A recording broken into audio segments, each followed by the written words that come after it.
네, 안녕하세요. 신박사 이사였습니다. 2023년 12월 5일 신박사의 장마감 복귀 방송 하도록 하겠습니다. 오늘 증시 좀 약세였습니다. 반도체 업종이 좀 대폭적으로 좀 빠졌고, 올해 이제 많이 상승했던 그런 종목들이 오늘 좀 크게 빠졌습니다. 그래서 지수도 좀 조정을 받았고, 어쨌든 뭐 연말에 이제 이런 흐름이 나올 거는 조금 예상이 되는 부분이었고, 올해 좀 오름폭이 없었던 뭐 그런 영역을 오히려 이제 연말에 내년을 대비하는 그런 종목을 매수하는 게 좀 나을 거라는 전략들을 좀 이야기 드렸었는데요. 오늘은 뭐 시장 뭐 그런 내용들 한번 짚어봐드리고, 저는 최근에 이제 계속적으로 그 새로운 어떤 트렌드 또 이제 기술들 또 모멘텀 24년도 발생될 수 있는, 그리고 이제 제가 되게 중요하게 보는 게 또 내년 상반기는 공매도가 이제 할 수 없는 그런 기간입니다. 그런 부분에서 본다면 상당히 이제 테마성의 어떤 움직임들이 지금 연말에도 지금 보시면 아시겠지만 STO 관련된 뭐 그런 것들이 좀 굉장히 세게 움직였고, 최근에 이제 뭐 온디바이스 AI 관련된 기업들도 테마 형태로 좀 세게 움직였습니다. 그래서 이런 어떤 테마적인 어떤 움직임들이 뭐 굉장히 좀 그 성장 트렌드하고 맞물리면서 강력한 어떤 상승 파동을 만들 수 있기 때문에 상반기에는 그런 쪽으로 한번 우리가 전략들을 세우는 것도 필요하지 않겠는가 싶습니다. 그런 부분에서 이제 내년 당면한 그 테마군이 자율주행 쪽이라고 보면 될 것 같습니다. 어쨌든 지금 현대차 쪽에서 이제 만든 그 세계 최초 야간 자율주행 버스가 4일부터 이제 돌아다닙니다. 이제 저기 이제 어디죠? 어디? 홍대. 예. 그래서 이제 이런 부분들 또 이제 벤츠 BMW도 판매에 들어가고, 내년도 이제 자율주행이 상당히 또 퍼포먼스를 낼 수 있는 그런 부분이 될 거라고 좀 보여지기 때문에 이런 확실한 영역에 대해서 준비하는 게 우리가 승률을 높이고 높은 수익률을 낼 수 있는 그런 전략이 될 거라고 봅니다. 그래서 지금 이제 대중적 관심이 별로 없는 영역이지만 반드시 올 수밖에 없는 그런 모멘텀 일정과 이런 어떤 흐름들은 결국 이제 상당히 시세의 가능성을 높일 거라고 보여지고요. 그래서 올해 이제 너무 좋았던 영역은 내년도 조금 이제 그 뒤로 우선순위에서 좀 뒤로 비켜나고 새롭게 뉴페이스적인 어떤 부분을 준비해 나가는 게 필요하다고 생각합니다. 그래서 연말에 저도 이제 굉장히 많이 공부를 하고 있고 또 그런 내용들을 같이 공유하는 시간들을 가지도록 하겠습니다. 네, 오늘도 필승의 전략 한번 들어가 보도록 하죠. 오늘 지수는요, 코스피 지수가 0.82% 약세 마감했습니다. 거래액은 8.3조였고요. 하락 종목 수가 500종목으로 좀 많았습니다. 코스닥도 1.8% 하락했고 거래대금 9.2조, 하락 종목 수가 1100종목이 넘게 빠졌습니다. 좀 약세 흐름이 좀 역력했고, 오늘 아시아권 증시도 대체적으로 좀 약세였고요. 뭐 수급은 크게 뭐 빠지지는 않습니다. 양시장에서 그 외국인은 소폭 순매수했고, 기관은 1000억대 순매도, 선물 쪽은 외국인이 1900계약 순매도했고요. 증시 주변 자금은 고객 예수금이 48조, 신용융자 잔고는 17조 2천억 수준입니다. 어제 이제 미국장은 나스닥 기준으로 0.8% 빠졌고, 이제 S&P는 0.5% 빠졌고, 다우는 약보합. 일본은 1.3% 빠졌고, 홍콩은 1.6% 빠졌고, 대만도 0.5% 하락. 또 상해 증시도 1.6%. 오늘 뭐 조정이 일색이었네요. 특별한 이슈에 있다기보다는요, 뭐 좀 연말에 뭐 그런 왔다 갔다 하는 물량들, 차시험 물량들, 이런 것들이 좀 섞인 흐름이 아니겠는가 좀 생각이 되고요. 업종 보면 이제 코스피 지수 이제 최근에 세게 올라오다가 조금 이제 각도가 둔화되잖아요. 이제 매물이 있다는 건데 이 매물의 힘에 좀 하락하는 어떤 모습들을 띄웠던 것 같습니다. 코스닥도 마찬가지로 20일선까지 쭉 내려왔습니다. 그래서 높은 각도로 올라왔지만 여긴 둔각으로 올라왔다는 것은 매물의 압박이 있다는 걸로 해석할 수 있을 것 같고요. 많은 개인 투자자가 이제 물려 있는 상황에서 올라올 때마다 이제 그 되밀리는 저항을 받는 모습이 역력했고, 어제도 이제 제가 그 이제 일요일 날 다음 주 전략 시간에 이제 말씀드린 대로 2차전지 호재가 이제 크게 터진 거는 좋은 어떤 뭐랄까요, 좀 매도의 기회가 될 수 있다, 이런 얘기를 드린 게 이제 매물이 이제 맞기 때문이죠. 그래서 장기적인 어떤 상승과 또 이제 단계적인 어떤 흐름 구도상에서 이 원리적인 부분을 이제 비껴갈 수는 없기 때문에 그런 부분을 좀 말씀드렸고, 어쨌든 뭐 코스피 코스닥 연말 맞이해서 이제 치고 달리는 흐름보다는요, 뭐 여러 어떤 수급 주체들도 포트폴리오 재정비, 또 올해 많이 오른 종목들은 차익 실현, 이런 것들을 단행하는 그런 구도가 좀 펼쳐지는 것 같습니다. 그래서 시장은 뭐 이렇게 좀 보면 될 것 같고요. 그래서 10년물 국채금리 뭐 하루 좀 올랐고, 하지만 추세는 좀 빠지는 추세에 계속 나타나고 있기 때문에 크게 부담 없는 그런 어떤 시장 우호적인 어떤 흐름들 그렇게 좀 내어주고 있고요. 오늘 삼성전자 1.9% 빠졌고 SK하이닉스가 3.9% 빠졌습니다. 그러니까 이런 영향이 이제 반도체에도 크게 이제 영향을 같이 미친 걸로 볼 수 있을 것 같고요. 올해 이제 내내 좋았죠. 네, 반도체도 보시면 아시겠지만 SK하이닉스가 올해 이제 1월 3일 날이 최저점 73,100원이었어요. 와. 그렇게 보니까 진짜 1월 3일 날 딱 연초, 네, 저점 대비해서 쭉 그냥 지금 연말까지 쭉 올라왔어요. 가격은 거의 한 2배 정도 올라왔죠. 그래서 결국 이제 이런 부분에서 차익 실현이 좀 나올 수 있는 그런 구간이다, 이렇게 좀 해석하면 될 것 같고요. 삼성전자도 마찬가지로 올해 보시면 아시겠지만 올해 보시면 1월 3일 날 저점 대비해서 쭉 계속 올라오기만 했습니다. 그래서 삼성전자, 하이닉스는 또 다른 반도체 기업들도 마찬가지예요. 대체적으로 이제 그런 흐름들을 보여줬고, 뭐 SDI 이런 기업들도 마찬가지로 연초 대비 이제 올라오다 보니까 차익 실현 욕구들이 좀 커졌고, DIT 마찬가지입니다. 한미 반도체 마찬가지로 그런 어떤 차익 실현 어떤 흐름들을 보여주고 있습니다. FST, SNS텍 이런 기업들도 이제 차익 실현 물량, 파크시스템들도 마찬가지로 쭉 이렇게 올라오면서 차익 실현 물량들 좀 나오는 그런 구도를 보여주고 있습니다. 하나마이크론, 또 이제 이수 페타시스 이런 기업들. 그래서 반도체하고 이번 올해는 이제 2차전지가 가장 좋았잖아요. 네, 많이 오른 그 두 업종에서 차익 실현은 나올 수밖에 없으니까 연말엔 좀 조심하라는 말씀들을 좀 드렸습니다. 그래서 그렇게 좀 체크하면 될 것 같고, 반면에 이제 바이오 업종 쪽으로는 수급 들어오는 쪽이 좀 많았어요. 신규 상장주 제외하고는 이제 그래도 나쁘지 않은 시세 흐름들. 그러니까 결국 이제 연말에 뭐 저런 거 팔고 뭐 사냐 이거잖아요. 증시 밖으로 나갈 필요는 없고, 지금 금리도 이제 내려갈 추세가 내년부터 이제 벌어지기 때문에 뭐 그런 부분에서 이제 증시 안에서 대안을 찾는데 낮은 위치에 있는 그런 성장주들, 주요 이제 실적 늘어날 종목들, 그런 쪽으로 치는 것 같고요. 자금을 돌린다는 거죠. 삼성바이오 이제 플러스 났고, 네이버라든지 이런 것들, 카카오 이런 것들 시장 대비 좋았죠. 낮은 위치에 있는 이런 종목들을 이제 사는 겁니다. 그 구도를 우리가 잘 이해할 필요가 있고, 삼성 SDS는 최근에 단기적으로 너무 올랐기 때문에 이런 것들은 지금 접근하는 건 위험하게 부담이 크죠. 그렇게 좀 해석하면 될 것 같고, 그래서 셀트리온도 이제 보합이니까 시장 대비 강했고, 뭐 한미약품, 유한양행, 오늘 이제 바이오 쪽 헬스케어 업종에 이제 시총 큰 종목들도 그런 수급들을 받은 겁니다. 네, 녹십자라든지 이런 것도 이제 바닥을 탈출하는데 이런 거 사놓으면 되겠네, 뭐 이런 식으로 이제 돌리는 거죠, 자금들을. 그래서 그런 흐름들, 종근당 이런 기업들, 또 SK 바이오사이언스 너무 이제 떨어져 있는 것들, 이런 것들. 그리고 오늘 뭐 중국 폐렴 유행 이런 것 때문에 이제 진단 뭐 이런 기업들이 좀 급등했어요.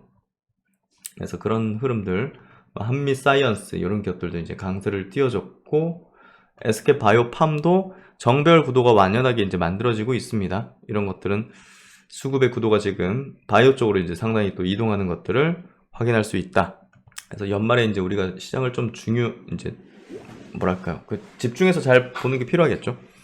코스닥 같은 경우는 이제 에코프로 BM 4% 빠졌고, 에코프로도 이제 1.3% 하락했고, 뭐 LNF도 이제 발라가는 그런 모습들을 보여주면서 오늘 2차전지 전반적인 약세 이제 물량 나오는 거죠, 계속. 그런 흐름이 좀 펼쳐졌고요. 포스코 퓨처엠도 7% 빠졌고, 오늘 뭐 LG엔솔하고 삼성 에스테이 이런 이런 종목들은 좀 낙폭을 좀 크게 보였죠. 예, 오름폭에 비해서 이런 종목들은 좀 덜 빠지고 이제 올해 좀 좋았던 쪽이 매물이 좀 많이 나오는 그런 흐름이 펼쳐졌습니다. 뭐 코스모 화학이라든지 코스모 신소재 이런 기업들도 4%대 이제 하락을 보여줬고, 포스코 홀딩스 같은 기업도 3% 하락. 이거 문자 엄청 오더라고요. 예, 포스코 홀딩스 뭐 집중 매수 뭐 이러면서 막 이상한 문자들이 하루에 꼭 하나씩 오는 것 같아요. 예, 그러니까 기억하는 게 포스코 홀딩스만 강조해서 사야 된다고 막 문자가 와가지고 참 그런 식 하는 사람들 참 보면 안타깝습니다. 어쨌든 그 2차전지 쪽으로 그리고 반도체 쪽으로 오늘 계속적으로 연말에 차익 실현 물량 나오면서 하락하는 모습들, 또 바이오 쪽에서는 또 루닉 같은 기업들은 제가 이제 계속 말씀드렸지만 여기 고점권이다. 계속 이제 큰 손들 팔고 있다. 예, 예. 결국 이제 차익 실현하는 거죠. 예, 그래서 이런 종목들, 뭐 이오테크닉스 반도체 쪽 이런 기업들 차익 실현 나오면서 이렇게 좀 벌어지는 모습이다. 그래서 이제 오늘 뭐 테마적인 움직임들이 많죠. 왜 테마적인 움직임들이 많은지 그 이유를 저는 아는 게 뭐 필요한 걸까 모르겠는데요. 그 뭐 이런 뭐 테마주들 막 거래해서 수익 내고 그런 거 이제 저는 관심은 없는데, 시장이 이제 뭔가 좀 그 단기 수급을 움직이는, 수십억 단위로 이제 이 작전성 혹은 이제 단기 시세를 분출시켜서 이제 개인 뭐 트레이딩 하는 사람들한테 떠넘기는 이제 그런 부류들이 있습니다. 그런 부류들은 지금 이제 거칠 게 없는 시장이 좀 그런 환경적인 부분에서 연말에 이제 튀겨 먹는다는 어떤 표현을 해야 될까요? 일시적으로 좀 이런 식으로 좀 자유롭게 이제 하는 그런 분위기가 형성이 되는 거죠. 그래서 이런 것들이 이제 활개치고 이런 것들이 이제 많이 출현한다는 거는 이제 시장이 전체적인 어떤 시장 구도 하락기가 이제 어느 정도 종식되고, 좀 뭐 강세기로 간다 이럴 수는 없습니다. 강세기는 갈 수는 없겠지만 그래도 안정된 구도의 시장 전체적인 어떤 흐름이 펼쳐지기 시작했다고 볼 수 있는 거죠. 그래서 그 정도 이제 어떤 자금력들로 이제 움직이는 사람들 같은 경우는 결국은 리스크에 굉장히 민감하기 때문에 막 괜히 이제 예를 들면 매집을 했는데 뭐 시장이 막 미국이 계속 금리 올려가지고 계속 그 패시브한 자금도 나오고 지수가 하락하고 막 이런 과정 속에서 주가를 끌어올릴 수가 없는 거죠. 끌어올리면 이제 매도하겠다는 물량들이 막 이렇게 산재해 있다 보니까 결국 이제 집행을 못 하는 거죠. 그래서 큰 자금들을 좀 운영하는 사람들은 개인 투자자보다는 고려할 사안들이 굉장히 많고 더 큰 리스크들을 안고 투자를 하는 사람들이기 때문에 그런 전체적인 구도를 면밀하게 보고 안정권에 오는지를 이제 확인하는 그런 과정들이 필수적으로 있을 수밖에 없습니다. 그런 부분에서 최근에 이제 테마단으로 이제 많이 움직임이 나타난다는 것은 시장이 좋아지고 있다 이렇게 결론 내리면 될 것 같고요. 그렇다면 우리가 이제 그런 뭐 STO 테마 뭐 이런 여러 테마가 발생하는 거, 중국 폐렴 테마 뭐 이런 것들 발생하는 거, 이런 거는 그 하루짜리로 이렇게 거래하는 정도로 삼는 게 이제 낫고, 결국 이제 좀 그 수개월 단위의 어떤 투자 기간 프레임을 가지고서 이제 접근하는 그런 전략에 있어서는 성장 섹터를 대상으로 하면 되죠. 그래서 지금 시점에서는 뭐 바이오가 가장 이제 뭐랄까 좋죠. 뭐 게임 플랫폼이라든지 그런 쪽이 이제 금리 반대편에 서 있는 그런 대표 업종이기 때문에 그런 영역. 그리고 이제 오늘 짚어드릴 이제 올해 뭐 로봇이 움직였고 로봇은 계속 움직이겠지만 뭐 자율주행이라든지 뭐 UAM 관련 그런 어떤 모멘텀들이 이제 시장에서 굉장히 크게 한두 달 뭐 연속적으로 나타나는, 우리가 뭐 일시적인 테마가 무슨 뭐 한두 달 이렇게 이어지긴 쉽진 않죠. 그래서 조금 더 명분적인 또 글로벌적인 테마 형성될 수 있는 그런 영역을 우리가 준비하는 게 저는 낫다고 봅니다. 그건 이제 선택의 문제긴 하지만 저는 그게 보다 더 뭐랄까 안정성을 어느 정도 가지면서도 업사이드의 어떤 시세를 좀 강하게 낼 수 있는 영역이다. 이렇게 이제 판단하고 그런 내용들을 계속 짚어드리고 있습니다. 그래서 오늘 시장 구도는 뭐 이렇게 뭐 전체적으로 조정이었어요. 바이오도 이제 뭐 좀 일부 종목들을 움직인 정도 이렇게 좀 해석하면 될 것 같고요. 그래서 오늘 뭐 테마 영역의 종목들, 일부 바이오 종목들 이 정도 좀 좋은 모습을 띄워줬다. 이렇게 좀 해석하면 될 것 같습니다. 그래서 오늘 시장 구도는 그렇게 좀 흘러갔고 오늘도 뭐 수급의 어떤 흐름은 별 의미는 없습니다. 오늘 뭐 큰 덩치의 이제 수급들은 아니라서 LNF, 유한양행, 롯데케미칼, 현대로템, SK바이오팜, 종근당 그 바이오 쪽이 좀 많죠. 그리고 이제 동진 세미캠 최근에 시세 흐름이 수급 구도가 좀 좋습니다. 그래서 동진 세미캠, 뭐 솔브레인 이런 것들은 좀 뭐랄까 오른 게 없으니까요. 그런 쪽 이제 시클리컬하게 또 회복되는 그런 감산할 때 뭐 당연히 소재 덜 들어가고 이런 것들은 당연하니까 올해 실적이 안 좋은 건 당연했죠. 하지만 내년으로 갈수록 이제 회복되는 어떤 흐름이 전개될 때 뭐 AI라든지 HBM 트렌드를 타지 않았던 그런 반도체 종목들은 뭐 부담스럽지가 않잖아요. 차익 실현 물량 걱정할 필요도 없고. 그렇기 때문에 연말에 제가 이제 그런 종목 위주로 말씀을 드린 거다. 이렇게 좀 이해하시면 될 것 같고요. 그래서 이제 코스닥 쪽에서도 LNF, 동진에미캠, 뭐 레고캠 바이오 이런 종목들이 이제 매우 유망한 거, 하나 머티리얼즈 이런 것들은 이제 오른 게 없으니까 부담이 적죠. 엠노도 이제 삼성 SDS랑 같이 가는 종목이니까요. ABL 바이오 이런 기업들 움직임들을 보였던 것 같습니다. 오늘 바이오 쪽 반도체 이런 쪽으로 수급이 좀 좋은 형태였던 것 같습니다. 오늘 자율주행 관련된 얘기를 좀 드리려고 해요. 요거 기사 보면서 좀 저는 놀랬어요. 아, 이렇게 오는구나. 지금 자율주행이 이제 주식시장 안에서도 이제 자율주행에 대한 모멘텀이 확 이렇게 불어닥치면서 뭔가 좀 형성할 때가 되었다고 좀 보여지거든요. 이제 또 새로운 게 나와줘야 되잖아요. 좀 군집을.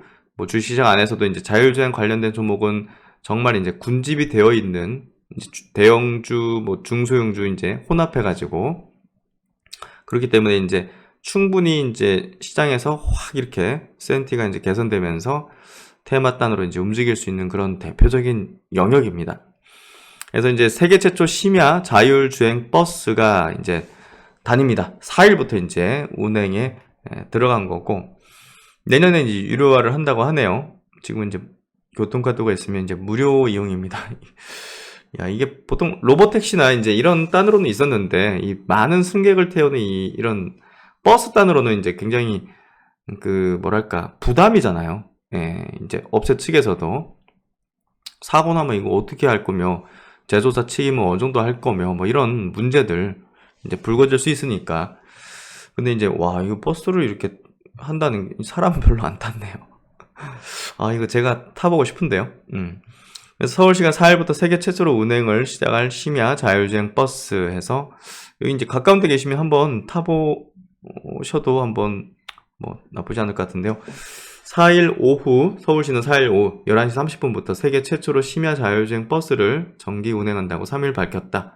미국 등에서 야간에 자율주행 택시, 이제 로보택시죠, 운행한 사례가 있으나 다수의 시민들이 이용하는 대중교통 기능을 수행하는 심야 전용 자율주행 버스의 정기 운행은 서울이 세계 최초라는 시의 설명이다.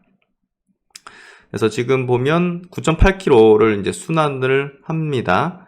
대학가, 대형 쇼핑몰 등이 밀집해 밤 이동 인구가 많은 합정동, 또 동대문역, 이쪽 이제 인구 이동이 많잖아요. 그래서 이제 이쪽으로 이제 자유롭게 승하차를 할수있다. 일단 2대로 시작을 한다고 합니다. 현대차 일렉시티를 개조해서 이제 만들었고, 이렇게 이제 한번 가까운 데 사시면 한번 관심을 가져보셔도 좋을 것 같고요. 뭐 갑자기 이제 폭설 뭐 이런 것들 그러면 이제 중지할 수 있다. 그래서 사전에 이제 운행 여부를 확인을 해달라. 교통카드 뭐 태그하고 승하차 하면 당분간은 이제 무료다. 나중에 이제 유료로 전환할 계획이다. 뭐 버스비보다 훨씬 싸게 이제 뭐 책정되겠죠. 시는 기존 심야버스 기본 요금인 2,500원보다는 다소 낮게 책정할 게 당연하죠. 이제 낮게 책정해야죠. 그래서 어쨌든 입석은 금지하고 안전띠를 설치해서 최대한 이제 속도를 크게 내진 않을 거니까 이제 만약에 이제 사고가 나도 뭐 안전띠 메고 있고 하면 크게 이제 큰 대형 사고가 되지 않을 거라고 좀 판단하는 게 아닐까 싶은데요. 이런 것도 굉장히 중요합니다. 예, 이 시장 내에서 이제 자율주행에 대한 어떤 퍼포먼스 나오기 위해서는 이런 것들이 이제 발생되고 나오는 게 이제 필요하다. 이렇게 좀 보시면 될 것 같고. 그리고 이제 그 글로벌 회사들, 특히나 이제 BMW 그리고 벤츠가, 예, 자율주행 레벨 3. 자율주행 레벨 3는요, 이 핸들 손 놓고 이제 할 수 있는 겁니다. 일단 현대차는 그 레벨 3를 상용화한다고 했는데, 이 약간 좀 문제가 또 발생해가지고 다소 또 연기를 했습니다. 근데 벤츠하고 BMW가 지금 이 기술을 서비스 한다는 거죠. 그래서 벤츠 BMW는 올해 자율주행 레벨 3 수준의 서비스를 출시한 반면 현대차는 동등한 서비스의 출시를 보류했다. 레벨 3는 정해진 구간에서 차량이 사전 설정값을 바탕으로 스스로 운행하는 수준의 기술을 의미하죠. 다만 운전자가 시스템의 요청을 받았을 때 바로 운전에 개입할 수는 있어야 되기 때문에 이제 운전석에 탑승은 해 있어야 됩니다. 신호주면 이제 잡고 해야 되니까. 어쨌든 그 BMW가 내년 독일에서 855만 원을 받고 이 자율주행 옵션을 제공을 한다고 하고요. 시속 60km로 자율주행하는 기능을 이용할 수 있습니다. 그래서 현대차는 80km로, 예, 이제 80km면 세계 최초인데 그걸 좀 뒤로 이제 연기했습니다. 어쨌든 내년 3월 이후 출고되는 차량에 적용될 예정이고 BMW는 레벨 3 기능을 탑재하기 위해서 고정밀 지도, 고감도 3D 라이다 센서, 초음파 센서, 레이더 센서, 5G 장치 이런 것들 잘 볼 필요가 있죠. 밸류체인이 이제 확 이제 불어닥칠 거니까. 그래서 어쨌든 그 매일 고속도로에서 체증을 경험하는 시간을 저는 그 도로 막혀가지고 차 안에서 이렇게 시간 오래 보내는 게 너무 아깝더라고요. 예, 그래서 서울 시내로는 이제 차 갖고 거의 잘 안 다니려고 하는데 이러면 이제 시간을 효율적으로 쓸 수 있죠. 예, 맡겨놓고 이제 아니 뭐 고속도로 아닐 때 이제 시내 안에서 예를 들면 저런 게 좀 되면 좋겠어요. 예, 그럼 다른 일 보면서 예, 그렇게 할 수 있으니까 막혀도 이제 뭐 좀 일찍 출발해서 차 안에서 뭐 업무 볼 수도 있고 그렇죠. 그래서 벤츠는 내년 캘리포니아, 네바다 등 미국 일부 주에서 S클래스 EQS 세단의 고객에게 연간 $2,500, 325만 원의 구독료를 받고 연간 구독료입니다. 야, 이제 이것도 이제 구독 모델이네요. 자율주행 레벨 3 서비스 드라이브 파일럿을 제공할 예정이다. 이것도 이제 60km 이하입니다. 벤츠는 앞서 지난 6월 미국에서 처음 레벨 3 자율주행차 판매 승인을 받은 후 서비스 출시에 만전을 기하고 있습니다. 그래서 이런 부분들 뭐 일부 이제 관공서나 이런 쪽에는 레벨 4 수준 자동주차 대행 시스템 이런 것들을 이제 제공하기 시작하면서 지금 자율주행이 이제 급속도로 저는 이게 이런 자율주행의 어떤 그 이슈가요 뭔가 그 핵폭탄급으로 이제 터지는 거는 테슬라의 발표라고 보고 있습니다. 네, 테슬라가 이제 완전 자율주행 뭐 상당히 고도화된 그 이제 뭐 거의 다 됐다고 하잖아요. 발표하게 되면 다른 완성차 업체들도 바빠지는 거죠. 우리가 AI 챗GPT 발표하면서 이게 확 이렇게 시장에 불어닥치니까 야, 뭐 구글이든 뭐 지금 다 이거 뛰어들잖아요. 그러니까 누가 수혜를 보여? 엔비디아가 막 옆에서 한박 웃음을 지으면서 줄을 서시오하고 있는 거잖아요, 지금. 그렇죠? 자율주행도 마찬가지입니다. 테슬라가 확 이렇게 불을 이제 지펴버리면 다른 완성차 업체들이 이제 기름을 부어주는 거죠. 그러므로 해서 이제 이 밸류체인의 기업, 이제 부품 기업들이라든지 그런 기업들의 확 이렇게 주시장에서도 불이 붙을 수 있는 그런 가능성을 높일 거라고 보고 있습니다.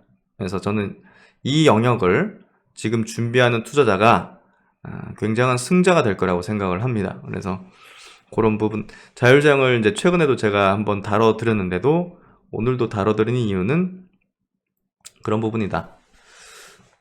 벤츠 레벨 3 기능 테슬라 FSD에 비하면 도약이다. 두 독일 업체는 각 서비스를 선제적으로 출시하면서 자율주행 서비스의 주도권을 선점하고 있다. 그래서 이거 테슬라 입장에서도 이거 뭐 빨리 내야 돼요, 이러면. 그렇죠? 예. 테슬라의 오토파일럿, 완전 자율주행 등 자율주행 레벨 2 수준의 시스템에 비해서 큰 도약이다. 또 이제 이들과 경쟁한 현대차 그룹은 레벨 3 기능 출시 일정을 연달아 보류하며 기술력에 대한 업계 의구심을 불러일으키고 있다. 그러니까요. 올해 이제 8월달 막 9월달 막 뉴스 많이 나와서 이제 제가 체크해드렸잖아요. 예. 근데 이게 좀 연기가 됐는데 어쨌든 업계에서는 지금 기술 고도화, 또 유사시 책임 소재 정립 등의 어려움을 겪고 있는 걸로 관측이 된다라고 이야기를 하고 있고, 어쨌든 이거는 지금 굉장히 지금 주식시장 안으로는 뭐 상용화 시점이야. 이제 뭐 언제 될지 뭐 그건 알 수 없지만 지금 이게 발표되고 막 이러면서 이게 굉장히 빠르게 돌아갈 수 있다는 거죠. 그런 부분들이 결국은 이 자율주행의 어떤 모멘텀을 우리가 지금부터 중요하게 좀 전략으로, 아예 그냥 전략으로 담아내야 된다. 이렇게 좀 저는 생각을 하고 있습니다. 이제 요 내용들이죠. 현대차가 이제 자율주행 시속 80km, 아까 이제 보셨듯이 벤츠나 BMW는 60km였죠. 시속 80km로 상한 높여서 고속도로의 주행 이렇게 이제 할 거라 했는데 좀 연기가 된 걸로 보여지고요. 어쨌든 지금 뭐 다른 업체들 다 지금 그 속도 상한 60km로 레벨 3를 이제 탑재시키는 이제 뭐 구독료까지 받는 그런 흐름이기 때문에 현대차도 굉장히 빠르게 지금 뭔가를 이거를 고도화해야 된다. 그렇게 좀 보고 있습니다. 그래서 자율주행 하면 이제 역시나 이제 테슬라가 가장 탑픽입니다. 테슬라 같은 경우 지금 도조 최근에 이제 그 모던 스탠리에서 내놓은 어떤 도조 컴퓨터로 인해서 테슬라에 대한 목표 주가를 400불로 올리고 엄청난 가능성의 포텐을 이제 이야기했었는데요. 이게 이제 결국 이제 계속적으로 인공지능 훈련 학습을 시키고 있다는 거죠. 처음에는 이제 테슬라도 모빌아이 거 썼는데 우리가 지금 자율주행 관련된 글로벌 기업으로 투자를 하려면 모빌하이를 또 이제 테슬라와 함께 투자를 하면 될 거라고 봅니다. 다른 완성차 업체들이 모빌아이 거 갖다가 쓰고 있기 때문에 그 지금 양분되어 있고, 테슬라가 발표하면 또 완성차 업체들이 이렇게 이제 자율주행 어떤 기능들을 넣어서 하면 애플이 지금 뭐 그냥 넉놓고 있을 수는 없잖아요. 애플도 뭔가를 좀 발표하지 않겠는가 하는 게 제가 생각하는 2024년의 모멘텀이다. 그래서 결국 이제 그 방대한 양의 어떤 데이터가 필요한데 뭐 테슬라가 가장 유리한 구도에 지금 들어가 있죠. 그래서 글로벌 이제 270만 명 이용자가 수집하는 주행 데이터를 분석해서 자율주행 기술을 실시간으로 발전시켜 나가고 있고, 그 어떤 경쟁 업체도 따라잡을 수 없는 압도적인 경쟁력으로 이어지고 있습니다. 테슬라는 가시적으로 보이지 않는 곳 역시 딥러닝을 통해서 스스로 만들어내는 단계까지 기술을 발전시켰고, 라이다와 동급 수준의 주변 인지 능력으로 평가받고 있고, 이런 기술들을 로봇에도 똑같이 활용하면서 로봇도 그냥 자율주행, 이제 뭐 인간형 로봇이죠. 그래서 입력하고 움직이는 게 아니라 작동하는 게 아니라 스스로 인지하는 거죠. 굉장히 무섭습니다. 그래서 이제 라이다 수준을 갖춘 카메라 볼 수 있고, 보시면 이제 자율주행 누적도로 비교 보면 21년 기준인데 뭐 다른 업체하고 지금 비교할 건덕지는 아닌 것 같고요. 또 중국이 최근에 이제 그 테슬라 자율주행 그 중국 도로에 다니는 거 허가를 내줬죠. 그것만큼 또 강력한 퍼포먼스가 없을 겁니다. 그래서 결국 이제 글로벌 탑픽은 테슬라다. 그렇게 좀 보시면 될 거라고 생각이 되고요. 어쨌든 지금 미국 시장에서도 엔비디아 뭐 계속 올라가고 있고, 테슬라는 최근에 조정이지만 좋은 기회가 될 거라고 생각하고 있습니다. 그래서 올해 초 뭐 100불 막 이렇게 왔다 갔다 한 게 지금 그래도 2배는 올라왔고, 올해 300불까지도 이제 쳤었습니다. 그래서 테슬라를 주목을 해보자. 또 이제 국내 시장에서 자율주행에 대한 모멘텀이 부는 부분도 우리가 또 중요하게 내년도에 어떤 전략으로 삼는 게 필요할 것이다. 이렇게 생각이 됐고요. 내년부터 자율주행은 악셀을 밟을 걸로 생각이 되고요. 주식시장 안에서도 상당한 가능성들을 또 이제 시세로 연결시키는 그런 부분들이 있을 거라고 봅니다. 바로 지금이 이제 준비를 해야 될 때라고 생각하고요. 미리 준비하고 또 남들이 관심 없을 때 소외된 영역에서 확신을 가지는 것, 그게 바로 필승의 전략이라고 생각합니다. 네, 뭐 관심 있으신 분들 한번 홍대 쪽 가서 한번 보셔도 좋을 것 같습니다. 네, 오늘도 수고 많으셨고요. 신박사는 또 열심히 좋은 내용을 가지고서 다음 시간에 찾아뵙도록 하겠습니다. 감사합니다.